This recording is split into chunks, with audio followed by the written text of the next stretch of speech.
जैसा कि स्क्रीन पे देख पा रहे हैं कि RO प्राइमरी परीक्षा का परिणाम घोषित हो गया है। तो कुछ लोगों के लिए तो ये अच्छी खबर है, लेकिन जिनका नहीं हुआ वो निराश ना हो, ठीक है। आगामी बहुत सी परीक्षाएँ हैं, आप अपने आप को वहाँ भी आज़मा सकते हैं, ठीक है। तो इसी क्रम में मुझे आपको कुछ इन्फॉर्मेशन देनी थी। जो इस बार अभी जो हैं 8 पद भी बढ़ाए गए हैं और कुल जो है 419 पदों के लिए 7,455 अभ्यर्थी सफल हुए हैं। जो सफल हुए उनके लिए ढेर सारी बधाइयाँ, और जो नहीं हुए हैं वो लग जाएँ अपनी नेक्स्ट रणनीति PCS का जो एग्ज़ाम है, ठीक है। चलिए जानते हैं पूरी डिटेल में वीडियो क्या है, ठीक है। और वीडियो को अंत तक जरूर देखिएगा, ठीक है। चलिए शुरू करते हैं। लाइक एंड शेयर जरूर कीजिएगा, सब्सक्राइब भी करिए। तो जैसे कि रिजल्ट घोषित हो चुका है, और एक न्यूज़ और भी है, एल टिकट भर्ती के लिए भी इतनी ज़्यादा आवेदन आए हैं कि लगभग परीक्षा केंद्रों के लिए बहुत बड़ी चुनौती हो गई है, ठीक है, सरकार के लिए। तो ये क्या है पूरी खबर, आइए जानते हैं। ये 2023 का विज्ञापन था, इतने पद थे और इतने लोग सफल हुए, ये मैं आपको बता चुका हूँ। प्राइमरी परीक्षा 11 फरवरी 2024 को हुई थी, लेकिन पेपर लीक हो गए, सब आपको पता ही है। फिर 27 जुलाई 2025 को दोबारा कराई गई। पेपर लीक होने के कारण परीक्षा में प्रारूप में कई बदलाव किए गए थे, सब चीज़ें आप जानते हो।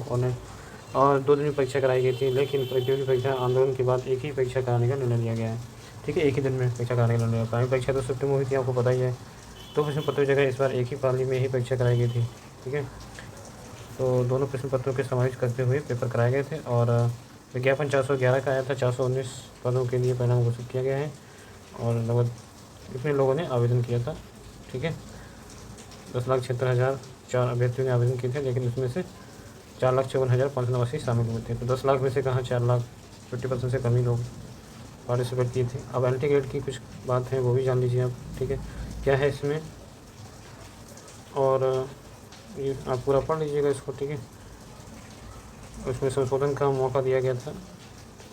इन्होंने की दिक्कत ये आ रही है कि जो है आयोग प्राइमरी परीक्षा एक दिन में कराता है, लेकिन एल टिकट परीक्षा में उम्मीद से अधिक आवेदन आने से एक दिन में परीक्षा कराने के लिए पर्याप्त संख्या में केंद्रों की व्यवस्था कर पाना आसान नहीं है। इसका मतलब ये भी आरोप की तरह होगा, ठीक है। कराना आसान नहीं होगा, क्योंकि केंद्र निर्धारण के नियम काफ़ी सख्त कर दिए गए हैं, और निजी जो शिक्षण संस्थानों को केंद्र बनाने पर रोक लगी हुई है, ठीक है।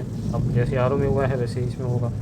तो आयोग की जैसे कि पहले आरो परीक्षा के सर्वाधिक 10,76,004 आवेदन मिले थे, और ये परीक्षा जैसे सभी 75 जिलों में इतने केंद्रों पर कराई गई थी। और एल टिकट में भी लगभग भर्ती परीक्षा के लिए 1,60,000 अतिरिक्त आवेदन आए हैं, और ऐसे में आयोग को एल टिकट परीक्षा के आयोजन के लिए कम से कम 2500 केंद्रों की जरूरत तो पड़ेगी। वहीं राजकीय विद्यालय में प्रवक्ता भर्ती के लिए ऑनलाइन आवेदन की प्रक्रिया पूरी हो चुकी है, और सुधार करने का शुल्क समय अंतिम 19 सितंबर तक है। तो जिसने नहीं किया वो अप्लाई कर ले। और वीडियो देखने के लिए धन्यवाद। इसी तरीके के आगे वीडियो आपको मिलते रहेंगे। नमस्कार।